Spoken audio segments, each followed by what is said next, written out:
Trump departs the NATO summit with another feather in his cap after convincing U.S. allies to open up their wallets. This week, the NATO allies committed to dramatically increase their defense spending to that 5% of GDP. I'm Georgia Howe with Daily Wire executive editor John Bickley. It's Thursday, June 26th, and this is Morning Wire.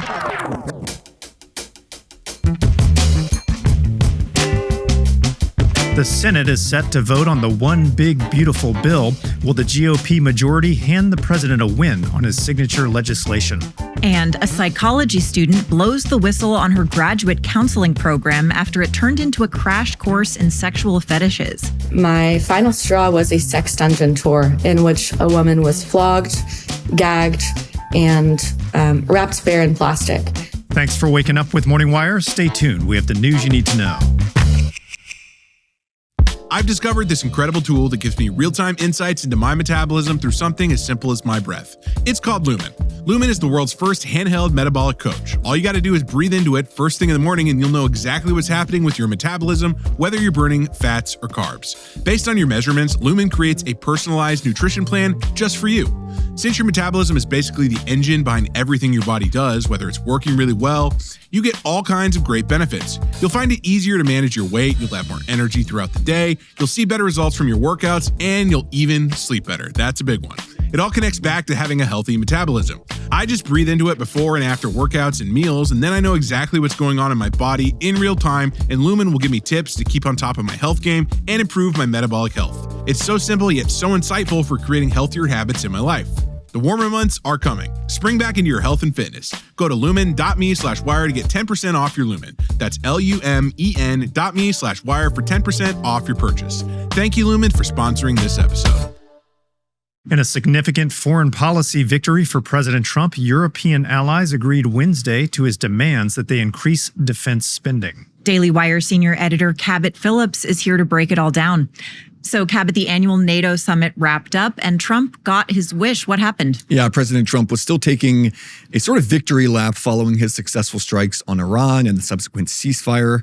And on Wednesday, he scored yet another feather in his foreign policy cap. For years, Trump has been a vocal critic of NATO, saying the U.S. is being taken advantage of by our allies there, who spend far less money than we do on defense for the alliance. He arrived at The Hague this week demanding that member states up their defense spending from 2% of GDP to 5%, and they quickly agreed.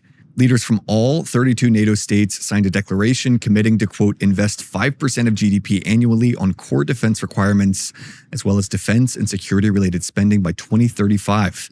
That means $1 trillion+ in new defense spending from all across Europe. Here's President Trump announcing that significant move. This week, the NATO allies committed to dramatically increase their defense spending to that 5% of GDP, something that no one really thought possible. And they said, "You did it, sir, you did it." Well, I don't know if I did it, but I think I did. Now, for context, one country, the United States, currently accounts for more than 2/3 of NATO's entire defense budget. Here's NATO Secretary General Mark Rutte to that point. For too long, one ally, the United States, carried too much of the burden of that commitment. And that changes today. President Trump, dear Donald, you made this change possible. Your leadership on this has already produced $1 trillion in extra spending from European allies since 2016. And the decisions today will produce trillions more for our common defense to make us stronger and fairer by equalizing spending between America and America's allies. So in exchange for that increased defense spending, for his part, President Trump reiterated his commitment to abiding by Article 5. That is the NATO clause that says an attack on one member is an attack on all. Ahead of the summit, he had expressed doubts about Article 5, saying he wasn't sure where he stood on it and that it, quote, depends on your definition. But once the other members agreed to step up funding, the president offered his full support for Article 5. That's why I'm here. If I didn't stand with it, I wouldn't be here. Now, there was one outlier that was dragging their feet with this new defense plan. Tell us about that country. Yeah, while some countries may have been upset about that increased spending, only one really said so out loud, and that was Spain. While they technically signed onto the deal, their prime minister said 5% was, quote, unacceptable and would force him to cut social services. Instead, they plan to up their spending from 1.2% to to 2%. So not much of an increase. That clearly angered Trump, who said it in response that he would make them pay higher tariffs. Oh, I think Spain's terrible what they've done. No, I do. They're the only country that won't pay the full up. They want to stay at 2%. I think it's terrible. We're negotiating with Spain on a trade deal. We're going to make them pay twice as much. And I'm actually serious about that. Well, we'll see if Spain changes their tune there. Now, a major focus of this conference has been the Iran and Israel war. What's the latest there? Yeah, there were questions coming in about how NATO members would respond to President Trump's strikes this past weekend, and they were largely supportive. Later on, President Trump also refuted reports that Iran's nuclear facilities only suffered minor damage in those strikes. And he reiterated that their nuclear program was, quote, completely and fully obliterated. He then announced that Iranian officials will be meeting with the U.S. next week to ensure the country does not pursue a nuclear weapon in the future. Well, if this ceasefire holds, that is a serious win for the whole region. Cabot, thanks for reporting. Absolutely. Have you ever been caught in that cycle of yo-yo dieting? You know the pattern, losing weight only to regain it all back plus a few extra pounds, then repeating the cycle again and again. Not only is that frustrating, it can be dangerous for your health. Research shows that this pattern may increase your risk of serious conditions like heart attack, stroke, type 2 diabetes, and other health problems. That's why doctors created Lean, a natural supplement designed to help break the yo-yo dieting cycle. Unlike prescription medication or injections, Lean is an accessible supplement that works with your body. The science behind Lean is built on studied natural ingredients that target weight loss in 3 key ways: helping maintain healthy blood sugar levels, supporting appetite control and reducing cravings, and promoting fat burning by converting stored fat into energy. Very-own Daily Wire account executives Butch started taking Lean and has already dropped 7 pounds in just 2 weeks. He's been so impressed with how effective Lean has been in just a short period of time. Let me get you started today with 20% off when you enter MorningWire20 at TakeLean.com. Again, that's code MorningWire20 at TakeLean.com today. I'm not for raising the debt ceiling $5 trillion. I think that's a mistake to have such a large expansion of the credit line to a Congress that has shown disregard for fiscal responsibility. That was Kentucky Senator Rand Paul voicing his concerns over President Trump's big, beautiful bill. The Republican-led Senate is set to vote on that bill this week, despite some continued divisions within the GOP. Joining us now to discuss is Stephen Myron, chairman of the Nonpartisan Council of Economic Advisor. Chairman, thank you so much for coming on. My pleasure. Thanks for having me. Now, we're expecting a Senate vote on the one big, beautiful bill this Friday. What are the pain points within the bill that have some senators threatening to vote no? Look, it is so important that we get this one big beautiful bill over the line, because if we don't, it's going to be the biggest tax hike in history. It's going to be a $4 trillion tax hike on American families and American workers. It'll plunge the economy into recession. The number one sticking point that some senators are hung up on is the debt and the deficit. And I understand why they're concerned. But what I think these senators hopefully will come to understand, and we just put out a paper on the Council of Economic Advisors website on this yesterday morning, is that we are taking a holistic approach to reducing the deficit.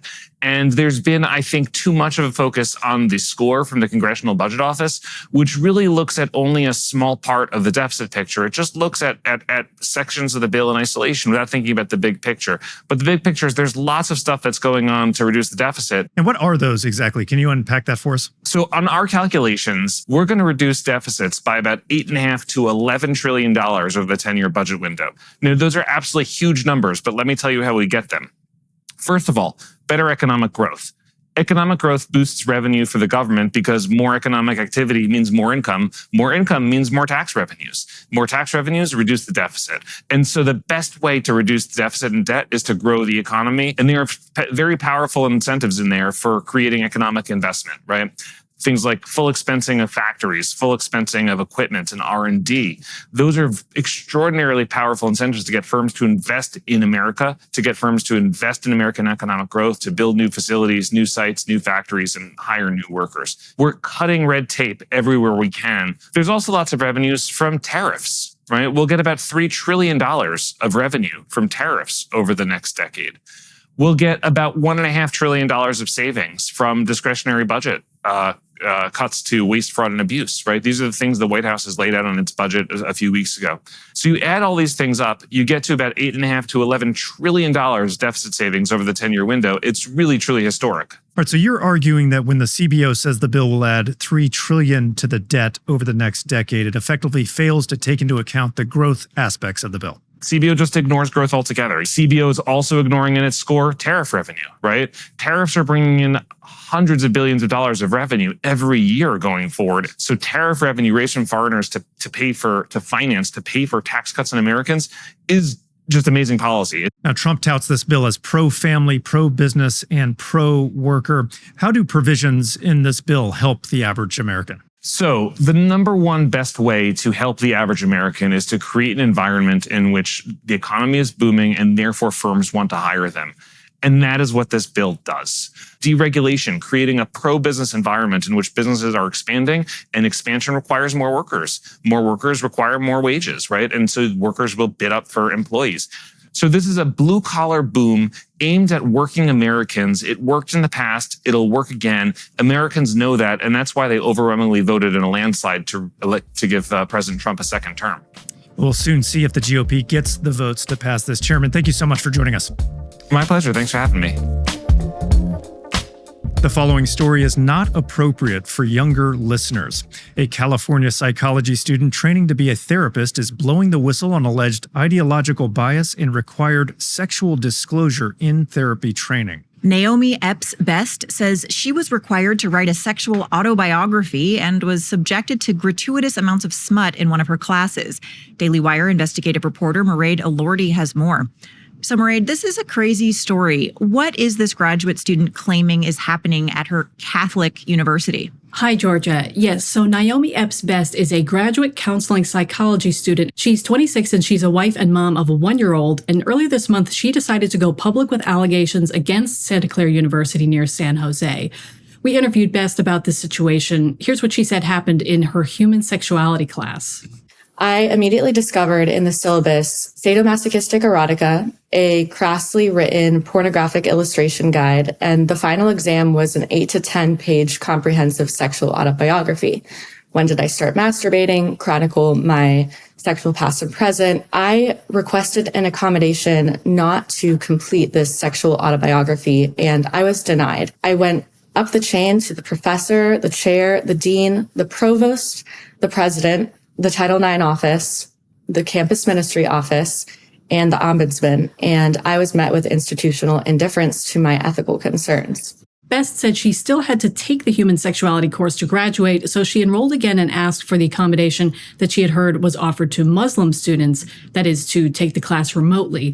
But instead, the professor asked to meet with her and promised that there would be no required sexual disclosure and everything would be professional. In this new class, I was required to write something down anonymously about something I disliked about my breasts or my genitals. We watched bondage videos, tutorial videos. I walked out of that class. The images were quite disturbing of the violence against this woman. And there's an argument to be made that therapists should be aware of the breadth of human sexual practices, including BDSM. I am not contesting that. But the manner in which this material was presented was promotional. And when the video ended, the professor said, "So what do you think? Who wants to try it?" There was no clinical framing. I want to be able to talk with clients about sex if they want to talk about it. Best said she was also disturbed by a trans-identifying psychologist who allegedly came to the class as a guest speaker.